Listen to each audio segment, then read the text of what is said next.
வணக்கம் நேயர்களே, நான் உங்கள் ரிஜியா பேசுகிறேன். 1001 அரேபிய இரவுகள். நேயர்களே, அந்த வணிகனை பூதம் மன்னித்ததா இல்லையான்னு தெரியணும் இல்லையா? அதுக்கு கடைசியாக அந்த வணிகனுக்கு துணையாக உட்கார்ந்துருந்த மூவரில் கடைசி ஒருவனான கோவேறு கழுதையை கையில் கொண்டு வந்தான் இல்லையா? அந்த வழிப்போக்கனுடைய கதையை கேட்க மன்னர் ஆர்வமாக இருக்காரு. நீங்களும் ஆர்வமாக இருக்கீங்களா? வாங்க கதைக்குள்ளே போகலாம். ஷாஜாத் 2 நாளாக இந்த கதைகள் எல்லாம் சொல்லிக்கிட்டு இருந்தா இல்லையா? இப்போது 3ஆம் நாளிரவு ஷாஜாத் மீண்டும் கதையை சொல்ல தொடங்கினான். கோவேறு கழுதையோட வந்தவனுடைய கதை தான் இது. பூதராஜனை வணங்கி கதையை சொல்ல ஆரம்பித்தான். இந்த கழுதை தான் என்னுடைய மனைவி. இவள் ஒரு நாள் என் அடிமையின் ஒருவனை காதலித்தாள். அதை நான் பார்த்துவிட்டு பயந்த அவள் உடனே ஒரு செம்பில் தண்ணீர் கொண்டு வந்து மந்திரித்து என் மேல் தெளித்து விட்டாள். உடனே நான் நாயாக உருவமாறினேன். நாயாக மாறிய என்னை நெய்ய புடைத்து வீட்டை விட்டு துரத்தி அடித்தாள். நாயாக மாறிய நான் வேறு வழி இல்லாமல் எங்கு போவது என்னன்னு ஒன்றும் தெரியாம தெருவா சுற்றி அலைஞ்சிக்கிட்டு இருந்தேன். சுற்றி அலைந்து கடைசியா ஒரு கடை வாசலை தஞ்சம் அடைஞ்சேன். அந்த கடைக்காரன் ரொம்ப நல்லவன். எனக்கு வேலைக்கு உணவு கொடுத்து ஆதரித்து வந்தான். நானும் நாய்க்குரிய நன்றி விசுவாசத்தோட நடந்துக்கிட்டேன். ஒரு நாள் நான் அந்த வியாபாரியோட அவன் வீட்டுக்கு போனேன். அவனுடைய மகள் என்ன யாருன்னு கண்டுபிடிச்சிட்டா. அவளும் மந்திர வித்தை கற்று தெரிஞ்சவள் தான். என்னை மறுபடியும் மனுஷனா மாத்தினான். அதுக்கப்புறமா உருமாறுற மந்திரத்தையும் எனக்கு சொல்லி கொடுத்தான். அப்போ எனக்கு ஒரு யோசனை தோணுச்சு. நான் என் துஷ்ட மனைவியை கோவேறு கழுதையா மாற்றினேன். அதுதான் இந்த கழுதை. இந்த கதையை கேட்டு மகிழ்ந்த பூதம் வாக்களித்தபடியே வணிகனுடைய எஞ்சிய 1/3 பாக குற்றத்தையும் மன்னிச்சிடுச்சு. அதுக்கப்புறமா ஒரு மாய புகை ஒன்று அந்த இடத்துல உருமாறி அந்த பூதம் மறைஞ்சு போயிடுச்சு. ஆஹா, அற்புதமான கதை அப்படின்னு சொன்னார் ஷாரியர். உடனே ஷஹஜாத் சொன்னா, மன்னா, இந்த கதையை விட சிறந்த நன்றி கெட்ட பூதத்தோட கதையை நீங்கள் கேட்டீங்கன்னா ரொம்ப மகிழ்ச்சி அடைவீங்க. அதே சமயம் ஆச்சரியமும் படுவீங்க. மாமன்னன் ஷாரியரும் நன்றி கெட்ட பூதத்தோட கதையை சொல்லு அப்படின்னு ஆணையிட்டான். ஷஹஜாத்தும் கதையை சொல்ல ஆரம்பிச்சான். மாமன்னரே, முன்னொரு காலத்துல ஒரு ஊர்ல வயது முதிர்ந்த செம்படவன் ஒருவன் இருந்தான். அவன் பரம ஏழை, பெரிய குடும்பஸ்தன் வேற. 3 பிள்ளைகளும் மனைவியும் அவனுக்கு இருந்தாங்க. மீன் பிடிச்சு கொண்டு வந்து அதை விற்று வீட்டுக்கு தேவையான பொருட்களை அவனுடைய வறுமையை போகும்படி அந்த காசை வச்சுதான் அவன் செஞ்சுக்குவான். வறுமையால் வாடின போதிலும் கூட அவன் ஒரு நியதியை கடைப்பிடிச்சுக்கிட்டு வந்தான். ஒரு நாளைக்கு 4 தடவைக்கு மேலே வலை வீச மாட்டான். அப்படி அவன் ஒரு கொள்கையோடு வாழ்ந்தான். அப்படிப்பட்டவன் ஒரு நாள் கடலில் மீன் பிடிக்க போயிருந்தான். முதல் முறை ஆண்டவனை வேண்டிக்கிட்டு வலையை வீசினான். வலை லேசாக கனத்துச்சு. மெதுவாக சிரமப்பட்டு இழுத்தான். இன்னைக்கு நல்ல கொளுத்த மீன் முதல் வீசிலேயே கிடைச்சிருச்சு போல இருக்கே. ஆண்டவனுடைய அருள் தான் இதெல்லாம் அப்படின்னு நினச்சிக்கிட்டான். ரொம்ப சிரமப்பட்டு அந்த வலையை கரையில் இழுத்து போட்டான். ஐயோ பாவம், வலையில அழுகி போன ஒரு கழுதையோட பிரேதம் இருக்க கண்டு ஏமாந்து போயிட்டான். அதுக்கப்புறமா 2வது முறையா வலைய வீசினான். கரைக்கு இழுத்து பார்த்தப்போ அதுல ஒரு உடஞ்ச ஜாடி தான் இருந்துச்சு. ஏமாற்றமான அந்த கிழவன் ஜாடியை தூக்கி எறிஞ்சான். ஆண்டவா, இது என்ன சோதனை அப்படின்னு முணுமுணுத்துக்கிட்டே 3வது முறையா வலைய வீசினான். இந்த தடவையும் ஏமாற்றமே ஏற்பட்டுச்சு. ஆண்டவா, நான் என்ன பாவம் செஞ்சேன்? என்னையும் என் குடும்பத்தையும் இப்படி பட்டினி போட வேண்டும்னு உன்னுடைய நோக்கமா? சரி, அப்படியே ஆகட்டும் அப்படின்னு மனம் புழுகி அங்கிருந்து எந்திரிச்சான். இருந்தா என்ன, இன்னைக்கு இன்னொரு முறை வலையை வீசி பார்த்தாதான் என்ன அப்படின்னு அவனுக்குள்ள தோணுச்சு. சரின்னு ஆண்டவன்கிட்ட மன்னிப்பு கேட்டு மறுபடியும் வேண்டிக்கிட்டு 4வது முறையா வலையை வீசினான். இதுதான் கடைசி முறை. வலையை இழுத்தான். கொஞ்சம் கனமாக தான் இருந்துச்சு. இந்த முறை வலையில் என்ன இருக்குதோ அப்படின்னு விரக்தியோட வலையை கரைக்கு கொண்டு வந்து பார்த்தான். இந்த முறையும் வலையில் மீன் சிக்கலை. ஆனால் கழுத்து நீண்ட ஒரு வெங்கல செம்பு ஒன்று இருந்துச்சு. அந்த செம்போட வாய் மூடப்பட்டு போதகர் சுலைமான் மன்னரோட முத்திரை பதிச்சு இருந்துச்சு. இந்த செம்பை கண்டெடுத்ததுல கிழவனுக்கு ரொம்ப சந்தோஷம்தான். மூடியை திறந்து உள்ளிருக்கிறத எல்லாத்தையும் நம்ம எடுத்துக்கிட்டு வெங்கல செம்பை வித்துடலாம். செம்பே 10 தினார்கள் விலை போகும் போல இருக்கே அப்படின்னு நினைச்சான். அதுக்கப்புறமா சரி, மீன் கிடைக்கிறதுக்கு பதிலாக இந்த வெங்கல செம்பு கிடைச்சிதே, இதுவே பரவாயில்லை. மீன்களுக்கு பதிலாக இதை விற்றா நல்ல காசு பார்க்கலாம் அப்படின்னு அவனுக்கு தோணுச்சு. அதுக்கப்புறமா இடுப்பில் சொருகி இருந்த ஒரு கத்தியை எடுத்து செம்போட மூடியை அந்த கத்தியால் திறந்தான். அப்போது அந்த நீண்ட கழுத்துடைய செம்பில் உள்ளே இருக்கிறது ஒன்றுமே தெரியல.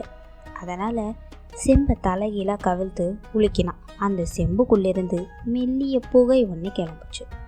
அந்த புகை கொஞ்சம் கொஞ்சமாக வெளியே வந்து அதுக்கப்புறமா நிமிஷத்திற்கு நிமிஷம் அந்த புகை பெருசாக ஆகிக்கிட்டே போச்சு.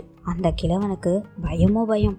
கொஞ்ச நேரத்துலலாம் அந்த புகை வானம் முழுக்க பரவி பயங்கரமாக நின்றுச்சு. அந்த கிழவனுக்கு இப்போ பயம் நடுங்கி தூக்கி போட்டுச்சு. அப்படி வானமெங்கும் பரவி இருந்த அந்த புகை திடீர்னு அப்படியே சுருங்க ஆரம்பிச்சுது. அந்த புகை திரளிலிருந்து ஒரு பயங்கரமான பூதம் வெளிப்பட்டுச்சு. ஏ கிழவா, இன்றோடு நீ செத்த அப்படின்னு பூதம் கர்ஜித்துக்கிட்டே கிழவனை நோக்கி வந்துச்சு. நடுநடுங்கிய கிழவன், ஆண்டவா இது என்ன சோதனை அப்படின்னு சொல்லிக்கிட்டே, பூதமே யார் நீ, ஏன் என்னை கொல்ல போற அப்படின்னு கேட்டான்.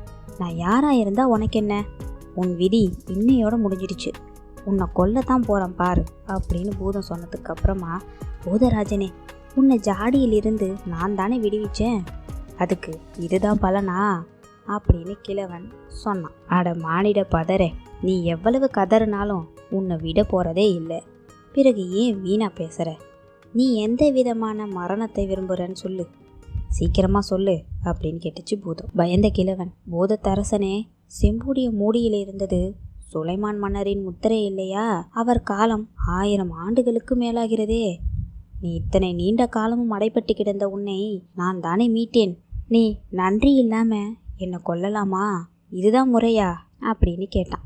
ஏ கிழவனே, நீதியாவது நேர்மையாவது, நீ என் கதையை கேட்டா இந்த மாதிரியெல்லாம் சொல்ல மாட்டேன் அப்படின்னு சொல்லிச்சு அந்த பூதம். நீ சொல்லும் உன் வரலாற்றை சீக்கிரமா சொல்லி முடிச்சிடு, இல்லைன்னா பயத்தால் நடுங்கியே நான் செத்து போயிடுவேன் போல இருக்கிறதே அப்படின்னு சொன்னான் அந்த கிழவன். அதுக்கப்புறமா பூதம் தன்னுடைய வரலாற்றை சொல்ல ஆரம்பிச்சிச்சு. நான் அதிபராக்கிரமிக்க பூதகணத்தை சேர்ந்தவன். தாவூத் பேரரசரின் மகனான சுலைமானுக்கு நான் தொல்லைகளை கொடுத்து வந்தேன். என் தொல்லையை பொறுக்க முடியாத சுலைமான் மன்னர் என்னை பிடிச்சு வர ஆணையிட்டார்.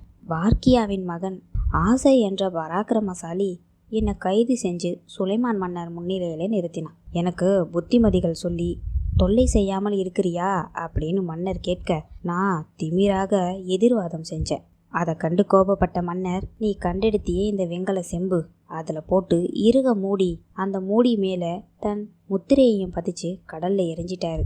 100 வருஷம் வரைக்கும் செய்வதறியாமல் நான் அழுது புலம்பி கொண்டிருந்தேன். என்னை யாராவது விடுவித்து காப்பாற்றினா அவங்களுக்கு அளவற்ற செல்வத்தை தருவேன் அப்படின்னு சபதம் செஞ்சுக்கிட்டேன். என்னை யாருமே காப்பாற்ற அப்போ வரலை. மேலும் 400 வருஷங்கள் கழிச்சு என்னை யார் விடுவிச்சாலும் அவங்களுக்கு செல்வத்தோடு விட்டுடாம பல வரங்களையும் தருவேன் அப்படின்னு சபதம் செஞ்சுக்கிட்டேன். அப்போவும் என்னை காப்பாற்ற யாரும் வரல.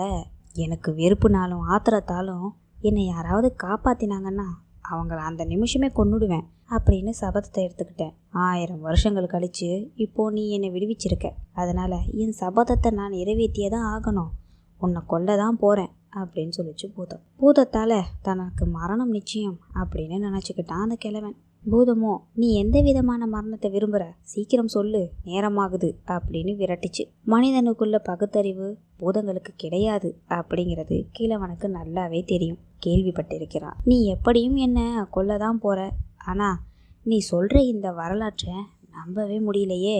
உன்னுடைய சுண்டு விரல் கூட நுழைய முடியாத இந்த செம்பு பாத்திரத்தில் இவ்வளோ பெரிய கீர்த்தியுடைய உன்னை எப்படி 1000 ஆண்டுகள் அடைக்கப்பட்டு வச்சிருக்க முடியும்? அதை தான் நான் நம்பவே இல்லை. நீ என்கிட்ட பொய் கதைகளை சொல்கிற அப்படின்னு சொன்னான் அந்த கிழவன்.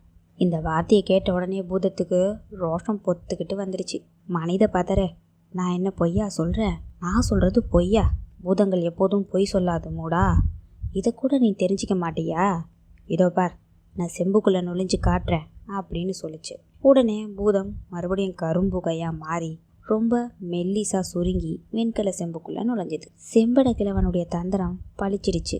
அதை நினச்சி அவன் சந்தோஷப்பட்டு பக்கத்தில் கிடந்த செம்போட மூடியை எடுத்து ரொம்ப வேகமாக அழுத்தி திருகி மூடிட்டான். அந்த முட்டாள் பூதம் மறுபடியும் செம்புக்குள்ளே சிறையாகிடுச்சு. மகிழ்ச்சியால் துள்ளிய கிழவன், ஏன் நன்றி கெட்ட பூதமே, இப்போ என்னை நீ என்ன செய்ய முடியும்? உன்னை செம்போடு மறுபடியும் கடலில் எரிய போகிறேன். என்னுடைய வாழ்நாளுக்கு மட்டும் இந்த கடற்கரையிலேயே குடிசை போட்டு கொண்டிருப்பேன். செம்பில் அடைப்பட்ட பூதம் ஒன்று இந்த கடலில் கிடக்குதுன்னோ அருகில் யாரும் வராதீங்கன்னோ எல்லாரையும் நான் எச்சரிச்சுக்கிட்டே இருப்பேன்.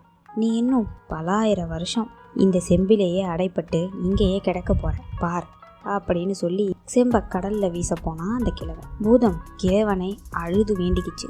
மறுபடியும் தன்னை விடுவிக்குமாறு கேட்டுச்சு. நன்றி கெட்ட பூதபதரே, உன்னை விடுவிச்சதுக்கு பதிலாக என்ன கொல்ல பார்த்தியே. உனக்காக மனம் இறங்குறதுலாம் மகா பாவம். உன்னை மறுபடியும் நான் விடுவிச்சா யூனான் மன்னனும் தூபான் சன்னியாசியும் நடந்து கொண்டதை போல தான் நீயும் நடந்து கொள்வ. அதனால் உன்னை நிச்சயம் விடுவிக்க மாட்டேன் அப்படின்னு சொன்னான் கிழவன். அன்பரே, யூனான் மன்னரும் தூபான் சன்னியாசியும் என்ன செஞ்சாங்க, அதையாவது சொல்லுங்களேன், நான் தெரிந்த உதவியாக இருக்கும் அப்படின்னு சொல்லிச்சு பூதம். அந்த செம்பட கிழவனும் யூனான் மன்னரின் கதையை சொல்ல ஆரம்பித்தான். மன்னாதி மன்னரே, இந்த கதை நீளமானது. பொழுது விடிகிற நேரம் வேற ஆகிடுச்சு. நீங்கள் விரும்பினீங்கன்னா நாளைக்கு இரவு அந்த கதையை உங்களுக்கு சொல்கிறேன் அப்படின்னு சொன்னால் சஹஜாத். மன்னர் ஷாரியரும் அப்படியே ஆகட்டும் அப்படின்னு உத்தரவிட்டார். பொழுது நல்லபடியாக விடிஞ்சுது. நேயர்களே, யூனான் மன்னருடைய கதை என்னன்னு நானும் உங்களுக்கு அடுத்த எபிசோடில் சொல்கிறேன். வணக்கம் நேயர்களே, நன்றி.